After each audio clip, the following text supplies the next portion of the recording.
Hi, welcome to URBANesque Living. I'm your host, Chef Tish Tansil, and today I have an answer to one of your questions. What am I going to do with all of this fruit? Sometimes we go to bulk stores or we go to the market and we buy a lot of fruit.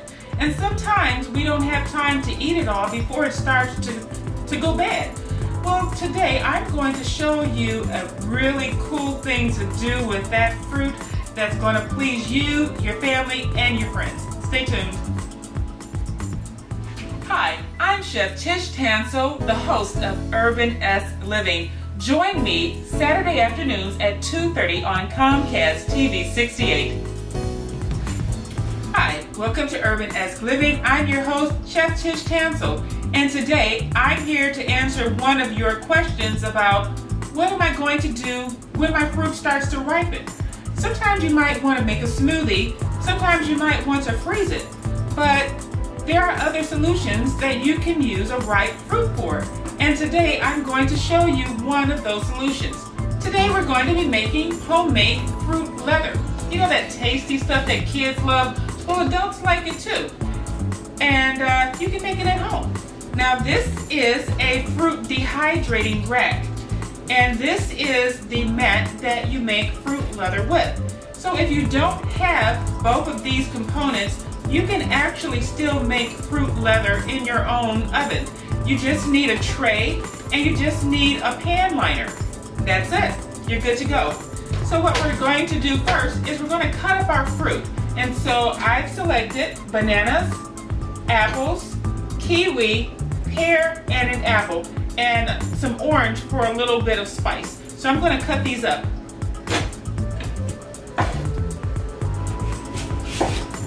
And actually, as I'm cutting, I'm going to just put them right in my mixer.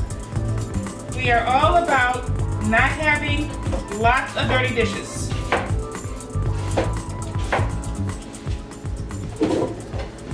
I'm going to actually put the heaviest ones, or the more dense fruit, down at the bottom, closer to the blades, because basically what we're going to be doing is making a fruit puree, meaning we're just going to really make this fruit into almost like a smoothie, basically. But this is going to be a smoothie that you can carry around with you. And whatever fruit you like, you can actually make it into fruit leather. It all works.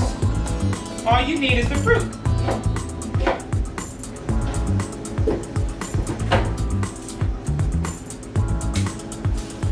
Bananas are great for potassium. But one of the things that I'd like to mention, if you are going to use banana in your fruit leather, remember to have some type of an acid, because that banana is going to turn black. It's all going to darken anyway, but you just want to make sure that you have a little acid, and that's where this orange comes in. Our kiwi actually has acid in it too. Pineapple makes a great fruit leather. Lots of flavor in it. The great thing about fruit leather is that as the fruit dehydrates, the flavor intensifies. Now when it comes to kiwi, you can actually throw the whole thing in, because by the time we get through pulverizing this fruit in our high-powered blender, you won't see it anyway. Now in order to make fruit leather, you really don't need a lot of fruit. You would think that because of the dehydration process, you would have to add a good amount of fruit because it would dehydrate, but actually you really don't have to add a lot of fruit. These trays are kind of on the shallow side, and so you're actually going to add just enough fruit just to cover the bottom of it. Just enough, maybe a little bit less than a 1/16 of an inch of fruit. So this will actually go a long way.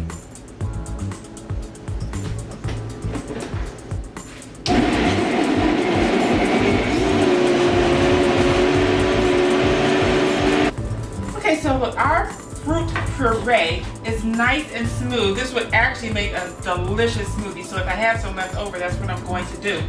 But what I'm going to do also, before I use this orange, I'm going to take some of the skin off, because I want to do something a little different with this. I want to have a little bit of this orange zest in there so that I have a bit of a little citrus as well as a little bit of a zing to it. So I'm using my microplane, and basically what you're doing is just running it across the skin of the orange, and you're just taking enough off so that you see a little bit of the white underneath. You really don't want to see a lot of that, because that means that you are getting some of that bitterness, and you really don't want to do that.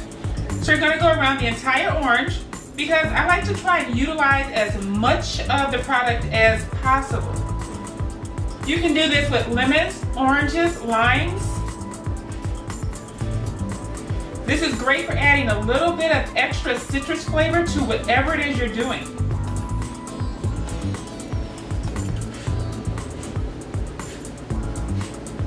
And see, it kind of collects right there in between the microplane.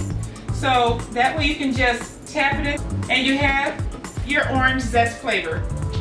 Use my bowl scraper to get the rest of this up. Okay, so now I'm just going to slice my orange open. Okay, so now that I have zested my orange, I'm just going to peel away the skin from it. And I can even peel it or just pull it apart. Sometimes it's easier just to use your hands. You can use a knife, but it comes loose very easily. And just toss the orange in there. But you do want to get the zest off prior to taking the oranges out. You need something to kind of hold it in place so that you can get that zest off of the peel. And just peel it back and we have our orange. Okay, so now we're going to turn our mixer back on.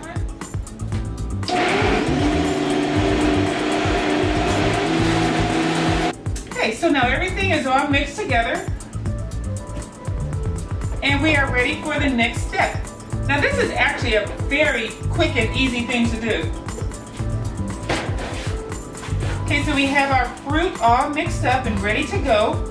We added a little bit of acid to make sure that the fruit stays preserved, and acid does help preserve. You don't have to add any other type of chemical to this, because sometimes people have allergies. So what you're going to do is pour this onto your mat and make sure that it's evenly distributed. Now the size of your mat will actually tell you how much you can put in here. And we're just going to shake this a little bit to make sure that all of it's covered. I'm going to use my spatula too, because it is kind of thick and it's not moving, and I don't want it to get on the sides. So I'm going to put this in the dehydrator, and this is going to go for the next, till tomorrow morning it should be ready.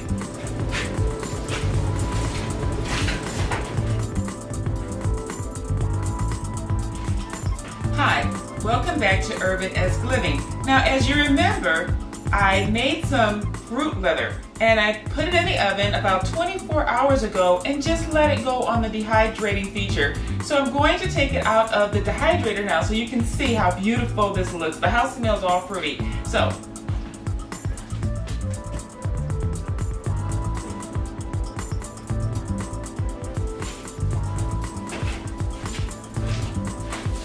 okay, so as you can see, it really does look like leather. That's why they call it fruit leather. Now this one I already pried apart, and this is what we have. An entire wheel of scrumptious preserved fruit. You can wrap it in wax paper, or you can just snack on some. I actually tried some this morning when I got back from my jog. But I'll show you how easy it is to get off of these mats. Now you see it here in the mat, and it's in there pretty well.